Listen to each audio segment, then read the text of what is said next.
Bakit mas maraming nagsasabi na mas masaya yung childhood ng mga batang 90s kaysa sa ngayon? Bakit mas maraming nagsasabi na yung mga batang 90s mas swerte sila kasi mas masaya yung mga naging childhood experiences nila? Simple lang. Mga batang 90s pakinggan nito. Lapit ka konti. Nung panahon natin hindi pa uso cellphone.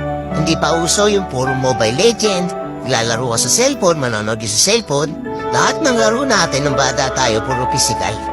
Naalala mo pa ba yung lalabas ka sa hapon para lang makipaglaro sa mga kaibigan mo? Yung tipong nababadtrip ka na kasi nabuburot ka na sa laro. Pero tuloy ka pa rin kasi masaya ka makipaglaro sa kanila. Yung tipong lalabas ka ng alas 3 ng hapon hanggang alas 6 hindi ka na pwede magpagabi kasi mapapalo ka. Pero yung maiksing oras na yun para makapaglaro ka, pakiramdam mo ang haba-haba na. Naalala mo pa ba? Pagdaling mo sa eskwela, madaling-madali ka kasi may papanoorin ka pa. Oo. Kasi yung mga palabas sa TV noon, puro pambata pa. Puro cartoons, may mga anime pa. Nakakatuwa kasi yung mga palabas noon talagang nakakatulong sa bata. May matinik, may Hiraya Manawari, may siniskwela pa. Hindi ngayon. Putik na yan yung mga pinapanood ng mga bata, puro pag-ibig na. Puro drama. Diba? Mapapang umaga ka man o panghapon ka man sa klase, makakapanood ka. Naaalala mo pa ba? Yung nagtutulog-tulugan ka sa hapon sa mama mo para lang makaiwas ka sa palo niya.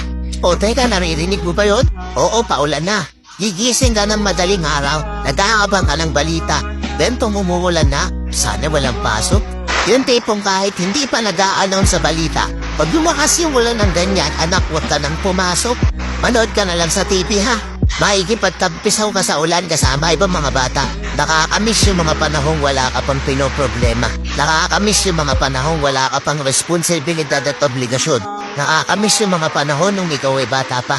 Pero napapansin ko, bakit hindi ko na nakikita yung mga ganong klaseng bata? Sa tuwing lumalabas ako, napapansin ko napakatahimik na ng iskinita. Hapon na, oras na ng paglalaro nila. Pero bakit ganon wala ng mga bata? Nasa na sila?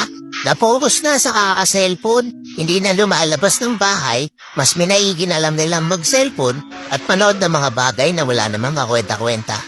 Iba na talaga panahon ngayon, no? Kasi ngayon yung mga bata hindi na nila ini-enjoy yung pagkabata nila. Hindi na sila lumalabas para makipaglaro sa mga kalaro nila. Nagbabago na talaga yung takbo ng mundo, di ba? Kaya ako tatanungin, oo. Masaya ako na naging parte ako ng batang 90s na to.